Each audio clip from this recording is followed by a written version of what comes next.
शनि के नाम से ही हर व्यक्ति डरने लगता है।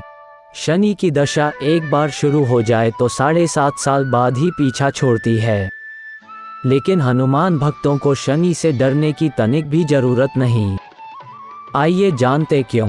दोस्तों, आपका स्वागत है आपके अपने YouTube चैनल माया लोक कथाएं में।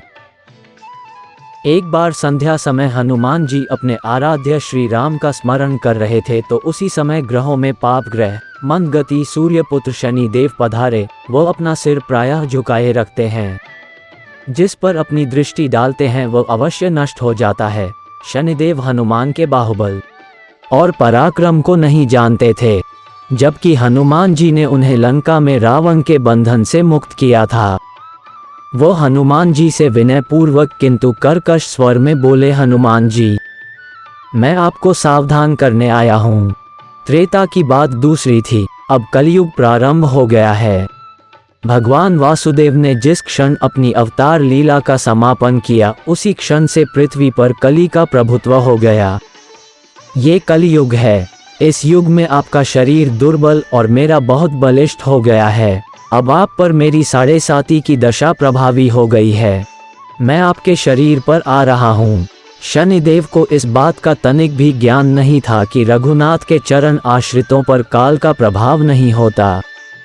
करुणा निधान जिनके हृदय में एक क्षण को भी आ जाते हैं, काल की कला वहां सर्वथा निष्प्रभावी हो जाती है। शनिदेव के अग्रज यमराज भी प्रभु के भक्त की ओर देखने का साहस नहीं कर पाते। हनुमान जी ने शनिदेव को समझाने का प्रयत्न किया, आप कहीं अन्यत्र जाएं।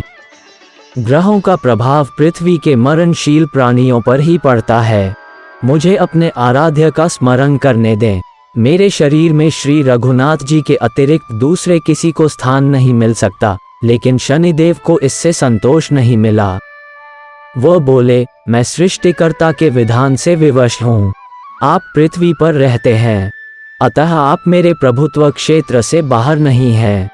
पूरे 22.5 वर्ष व्यतीत होने पर 7.5 वर्ष के अंतर से 2.5 वर्ष के लिए मेरा प्रभाव प्राणी पर पड़ता है, किंतु ये गौण प्रभाव है। आप पर मेरी 7.5 आज इसी समय से प्रभावी हो रही हो। मैं आपके शरीर पर आ रहा हूँ, इसे आप टाल नहीं सकते। फिर हनुमान जी कहते हैं, जब आपको आना ही है तो आइए, अच्छा होता कि आप मुझ वृद्ध को छोड़ ही देते।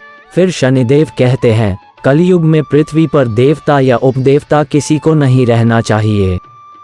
सबको अपना आवास सूक्ष्म लोकों में रखना चाहिए। जो पृथ्वी पर रहेगा वो कलयुग के प्रभाव में रहेगा और उसे मेरी पीड़ा भोगनी पड़ेगी। और ग्रहों में मुझे अपने अग्रज यम का कार्य मिला है। मैं मुख्य मारक ग्रह हूँ और मृत्यु के सबसे निकट वृद्ध होते हैं, अतः मैं वृद्धों को कैसे छोड़ सकता हूँ। हनुमान जी पूछते हैं, आप मेरे शरीर पर कहाँ बैठने आ रहे हैं। शनिदेव गर्व से कहते हैं, प्राणी के सिर पर। मैं 2.5 वर्ष प्राणी के सिर पर रहकर उसकी बुद्धि विचलित बनाए रखता हूँ। मध्य के 2.5 वर्ष उसके उदर में स्थित रहकर उसके शरीर को अस्वस्थ बनाता हूँ। वह अंतिम 2.5 वर्ष पैरों में रहकर उसे भटकाता हूँ। फिर शनिदेव हनुमान जी के मस्तक पर आ बैठे तो हनुमान जी के सिर पर खाज हुई।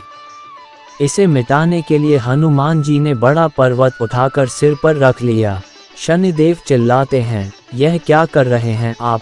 फिर हनुमान जी कहते हैं, जैसे आप सृष्टिकर्ता के विधान से विवश हैं वैसे मैं भी अपने स्वभाव से विवश हूँ। मेरे मस्तक पर खाज मिटाने की यही उपचार पद्धति है और आप अपना कार्य करें और मैं अपना कार्य। ऐसा कहते ही हनुमान जी ने दूसरा पर्वत उठाकर सिर पर रख लिया। इस पर शनिदेव कहते हैं, आप इन्हें उतारिए, मैं संधि करने को तैयार हूँ। उनके इतना कहते ही हनुमान जी ने तीसरा पर्वत उठाकर सिर पर रख लिया तो शनि देव चिल्लाकर कहते हैं, मैं अब आपके समीप नहीं आऊँगा। फिर भी हनुमान जी नहीं माने और चौथा पर्वत उठाकर सिर पर रख लिया। शनिदेव फिर चिल्लाते हैं, पवन कुमार, त्राहि माम ताहि माम, रामदूत, आंजनेयाय नमः। मैं उसको भी पीड़ित नहीं करूँगा जो आपका स्मरण करेगा। मुझे उतर जाने का अवसर दें। हनुमान जी कहते हैं, बहुत शीघ्रता की, अभी तो 5वां पर्वत बाकी है। और इतने में ही शनि हनुमान जी के पैरों में गिर गए और कहा, मैं सदैव आपको दिए वचनों को स्मरण रखूंगा।